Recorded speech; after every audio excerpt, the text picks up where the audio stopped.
जो महाकाल की शरण में है स्वयं काल उसके चरण में है।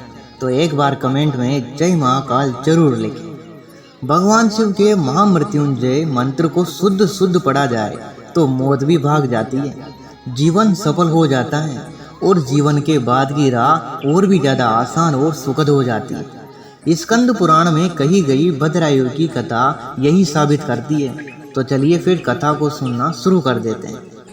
पौराणिक काल में एक राज्य था दर्शान। ये आजकल का जो मध्य प्रदेश है उसके उत्तर पूर्व में स्थित था। यहाँ पर वज्रबाहु नाम का एक राजा राज्य करता था, जो अपनी कई पत्नियों में रानी सुमति को सबसे ज्यादा प्रेम करता था। इससे सभी रानियां जलती थी। सुमति गर्भवती हुई, सोतनों ने उसे जहर दे दिया। जहर से बेचारी सुमति मरी तो नहीं और नहीं उसके गर्भ में पल रहा बच्चा मरा। लेकिन हाँ, इसका असर ये हुआ कि पहले तो सुमति की देह पर भयानक फोड़े निकल गए और फिर जो बालक पैदा हुआ उसका भी शरीर पपोलों से और घावों से भरा हुआ था। इससे बेचारी वो बहुत ही ज्यादा दुखी हो गई। इसका बहुत ही इलाज करवाया, माँ बेटे पर इसका कोई असर नहीं हुआ। लेकिन रानियों ने अब राजा के कान भरना शुरू कर दिए कि ये तो एक संक्रामक बीमारी बन सकती है और इससे पूरी प्रजा का अहित हो जाएगा।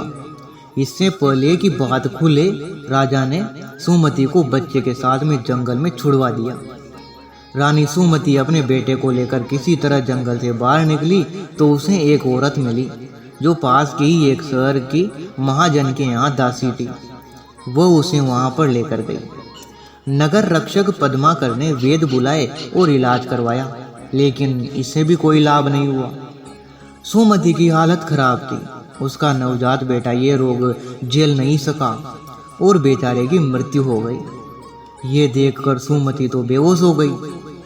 होश आया तो वह रोते रोते भगवान शिव से प्रार्थना करने लगी कि अब आपके सिवा मेरा कोई भी नहीं है। साथ ही वो महामृत्युंजय जाप का मंत्र का जाप करने लगी। महादेव ने उसकी पुकार सुनी और एक नामी शिव योगी ऋषभ वहां पर प्रकट हो गए। सुमति से वो बोले कि बेटी, तुम इतना विलाप क्यों कर रही हो? काल से कौन बचाए? ये शरीर तो एक बुलबुला है जो फिर महासमुद्र के पानी में मिल जाएगा। अपना जीवन देखो अब आगे। सुमति बोली, भगवान, जिसका एक लौता बेटा मर गया हो, जिसका कोई घर बार रिश्तेदार नहीं हो, जो न ठीक होने वाले रोग से पीड़ित हो, उस अभागिन के लिए मौत से बेहतर क्या है? इसीलिए मैं बेटे के साथ में मर जाना चाहती हूँ। शिव जी की कृपा से आपके दर्शन हो गए, यही इस जीवन का सुफल मानूंगी। वह शिव योगी रानी सुमति के उत्तर से बड़े खुश हुए और बोले कि देवी, तुम महामृत्युंजय मंत्र का जाप शुरू कर दो। शिव योगी ने खुद भस्म लेकर उस पर मंत्र पढ़ा और थोड़ा सा मरे हुए बालक के मुंह में डाल दिया। बाकी उसके और सुमति के शरीर पर डाल दिया। बालक जीवित हो गया। बालक और सुमति के सारे फोड़े घाव सब दूर हो गए और उनकी देह चमकने लगी। शिव योगी ने आगे कहा कि बेटी, तुम अब जीवन भर ऐसी ही युवा रहोगी। अपने बेटे का नाम भद्रायु रखो। ये बड़ा होकर नामी विद्वान बनेगा, वीर भी होगा और अपना राज्य भी वापस पालेगा। मन को महादेव के ध्यान में लगा दो अब तुम। सुमति और भद्रायु दोनों शिव अर्चना में और महामृत्युंजय जाप मंत्र का जाप करने लगे। ऐसे करते करते 16 साल बीत गए।